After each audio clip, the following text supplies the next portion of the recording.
美國國家情報總監加巴德宣布辭職，話由於先生罹患癌症，需要佢暫時離開公職照顧家庭。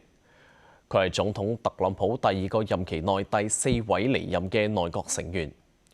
作為國家最高情報官員，加巴德早前並未明確表態支持伊朗戰事。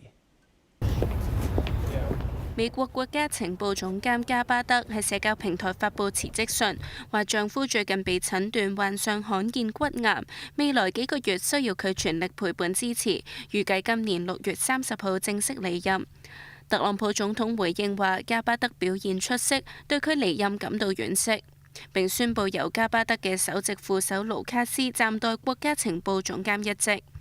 加巴德今年3月出席國會聽證會嘅時候，並未表態支持美國對伊朗嘅軍事行動。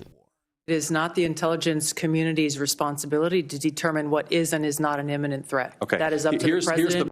喺美國上年6月空襲伊朗核設施之前，加巴德曾經表示冇證據顯示伊朗正積極尋求發展核武器。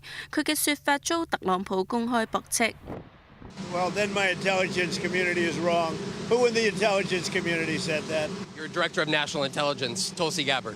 She's wrong. 加巴德喺上年2月上任，任內推動削減國家情報總監辦公室約40%嘅人手。佢曾經喺美軍服役，亦都曾經擔任夏威夷州嘅民主黨聯邦眾議員，並喺2020年參加民主黨總統初選。佢喺2022年退出民主黨，2年之後加入共和黨，公開支持特朗普競逐總統。